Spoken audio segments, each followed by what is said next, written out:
Miss Amazing Chefs! How are you doing? Welcome back to this Cookworks.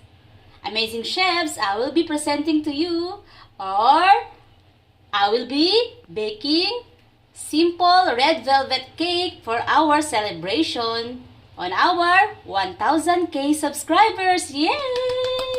Thank you everyone! Okay, let's start! First, let's sift the all-purpose flour and the cocoa powder and the baking soda. Our sifted cocoa powder. Let's now set aside. Amazing Chefs, on a separate bowl, let's add in salted butter, 3/4 cup. Okay? If you have unsalted butter, you may add in 1/4 teaspoon of salt. Now, let's crack 1 egg. This is large egg, okay?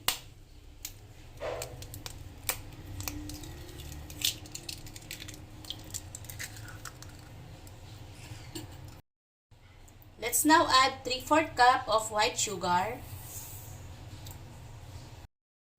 Let's add in 3/4 cup of all-purpose cream.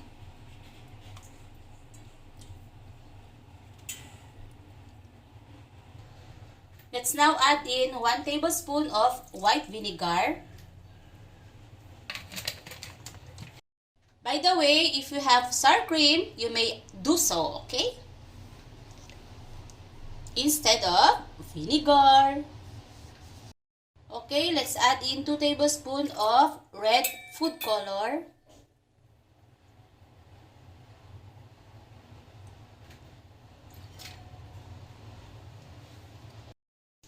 Now, let's mix them all together.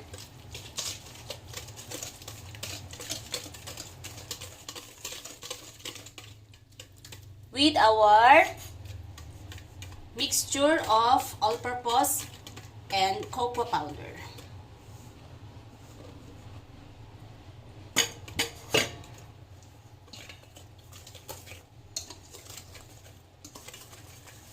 Be sure guys to combine them all evenly.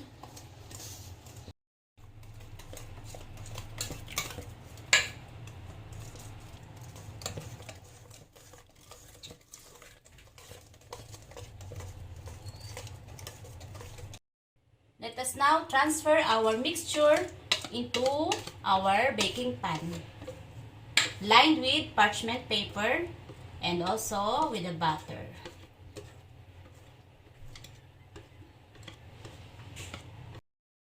Okay, give it a light tap. Okay, this is now ready to steam for about 40 minutes. Okay? On a medium heat only.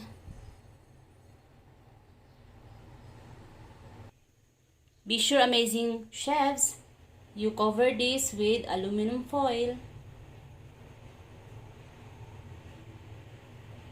After 40 minutes, this is now cooked. See? Let us now cool this down and prepare the frosting. Okay guys, for butter frosting, let's add 1 cup of salted butter. This is room temperature. Okay. Combine with powdered sugar.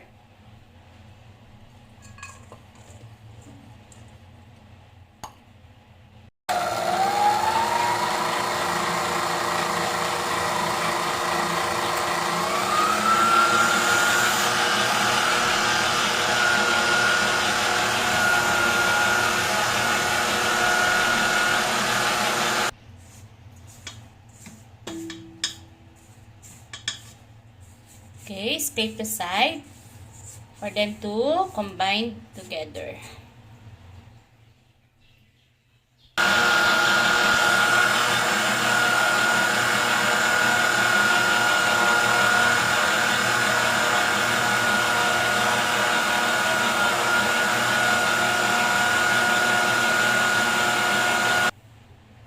Okay, let's now add in our all-purpose cream.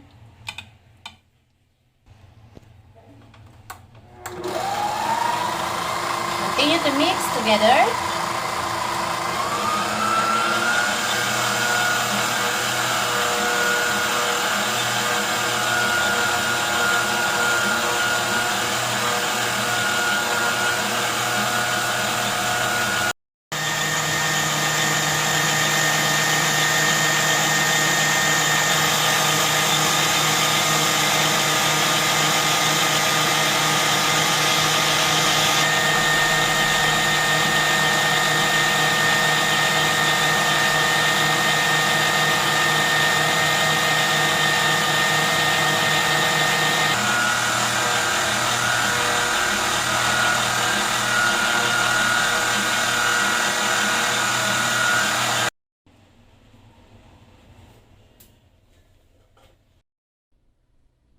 this is how it looks like.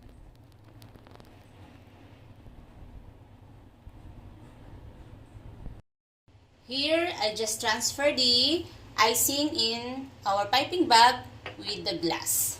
So it will very clean.